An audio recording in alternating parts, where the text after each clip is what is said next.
Shalom sahabat muda, selamat berjumpa kembali dalam renungan mingguan PPGT Kelasi Semakale 18 April 2021.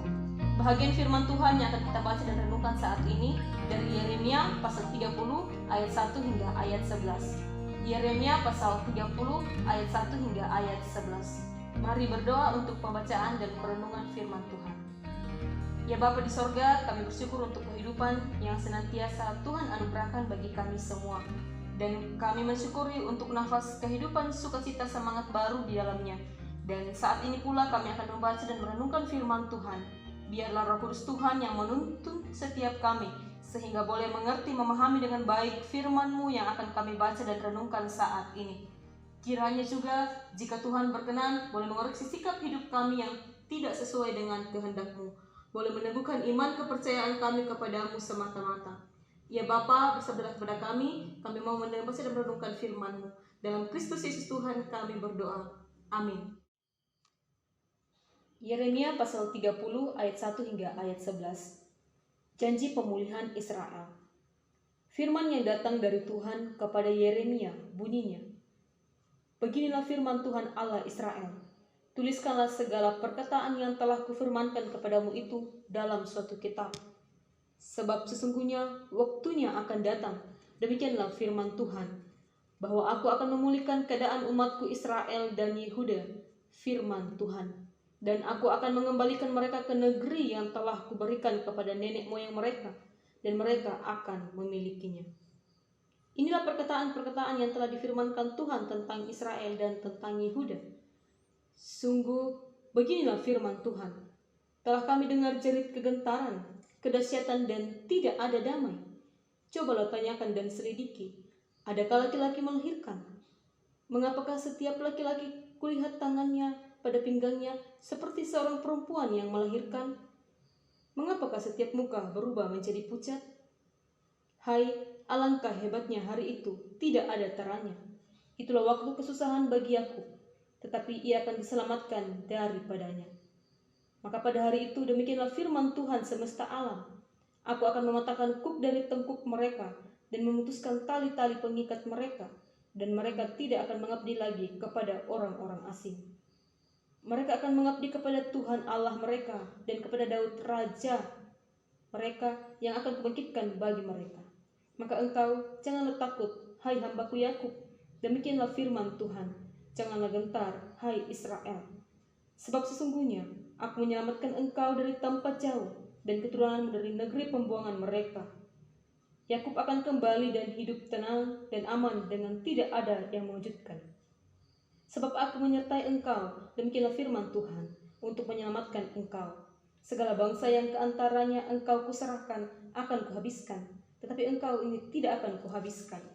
Aku akan menghajar engkau menurut hukum, tetapi aku sama sekali tidak memandang engkau tak bersalah. Demikianlah firman Tuhan. Amin.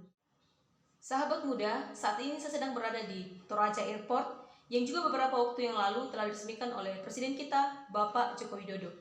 Beliau juga menjelaskan harapan dan tujuan dibangunnya bandara ini.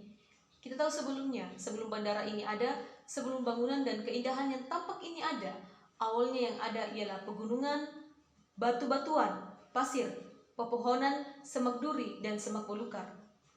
Tetapi oleh karena ada suatu misi, ada suatu tujuan, sehingga orang kemudian bersatu, bersepakat, disiplin, serta kerja keras, dan dibangunlah bandara ini.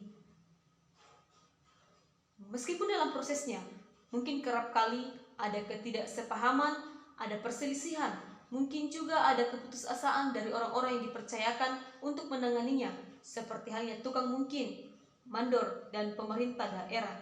Dan yang lainnya mungkin juga ada pergolakan dari luar, serta berbagai tantangan yang ada di baliknya. Namun pada akhirnya Toraja Airport ini dapat diresmikan dan kemudian dipergunakan sebagaimana mestinya. Sahabat muda, proses pembentukan bandara ini dengan berbagai suka duka di baliknya, serta dinamika di dalamnya, hingga menjadi sebuah tempat yang bermanfaat, memberikan gambaran dari pembacaan kita hari ini, bagaimana Tuhan membentuk dan mendidik bangsa Israel di tanah pembuangan, agar mampu menyadari panggilan Tuhan dalam hidup mereka. Dengan penuh kasih, dengan penuh ketegasan, serta kerasnya, Tuhan membentuk kepribadian bangsa pilihannya menjadi lebih baik untuk menjalankan sebuah misi atau tujuan penyelamatan dari Allah. Bahwa dari keturunan mereka akan lahir seorang Mesias yang akan menyelamatkan dunia. Bangsa Israel saat itu sedang hidup dalam ketidaktaatan terhadap firman Tuhan. Moral mereka bejat, hidup mereka rusak. Mereka hidup dengan berbalik dan membelakangi Tuhan, serta melakukan perbuatan yang tidak disenangi oleh Tuhan. Dengan moral atau karakter yang rusak seperti ini, tidak mungkin mereka akan menjalankan misi yang telah dimandatkan oleh Allah. Sehingga kemudian Allah membentuk kepribadian mereka menjadi lebih baik lagi dengan membuang mereka ke tanah pembuangan. Itu digambarkan dalam pembacaan kita bagaimana kepedihan yang mereka alami ketika bangsa mereka diporak-porandakan oleh bangsa Babel. Di Babel, Tuhan memakai orang-orang untuk mengejar mereka dan menyadarkan mereka dengan keras bahwa apa yang mereka lakukan sebelumnya itu adalah salah. Dengan didikan yang keras tersebut, menyadarkan mereka untuk sungguh-sungguh berbalik kepada Allah yang telah mengasihi dan memilih mereka. Hingga pada akhirnya, ketika telah genap waktunya, Tuhan memulihkan mereka kembali, membawa mereka kembali ke tanah yang telah dijanjikan sejak semula, yaitu di tanah perjanjian. Sahabat muda, sebesar apapun tantangan yang kamu alami saat ini, seberat apapun beban hidup yang kamu pikul, dan sepahit bagaimanapun keadaan hidup yang sedang kamu alami oleh karena tujuan hidup yang lebih baik yang sedang kamu raih, tetaplah percaya kepada Tuhan dan percayakan kehidupanmu seluruhnya kepada Tuhan.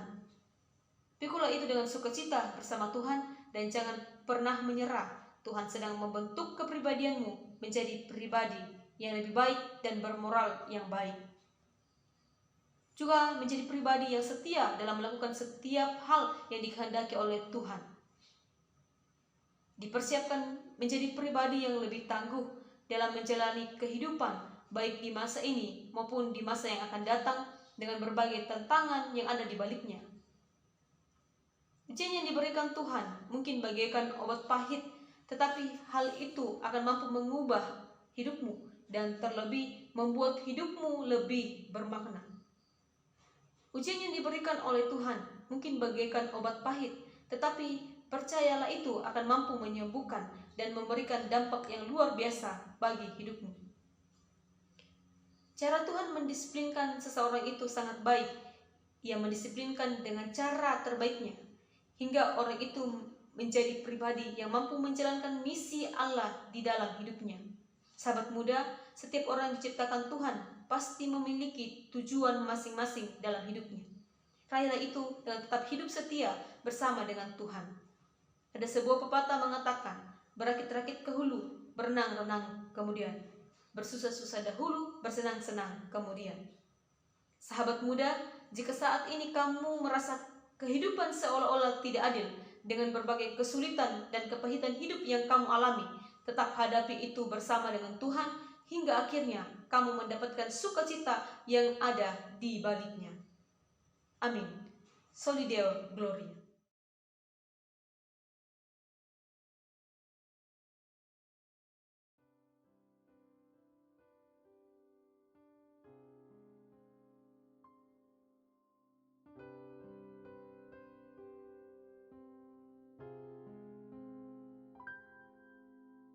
Kemanakah aku dapat pergi, menjauhi rohmu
Kemanakah aku dapat pergi, menjauhi roh-Mu yang suci, Kau sahabat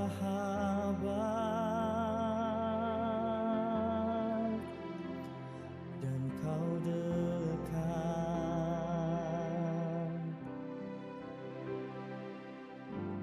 Bahkan seluruh pengabdianku tak bisa membalas kesetiaan-Mu, sungguh mulia dan berharga. Sungguh besar pengorbanan-Mu bagiku, terlalu dalam untuk dimengerti. Sungguh besar, sungguh indah yang Kau fikirkan tentangku, tak terselami bagiku. Sungguh indah.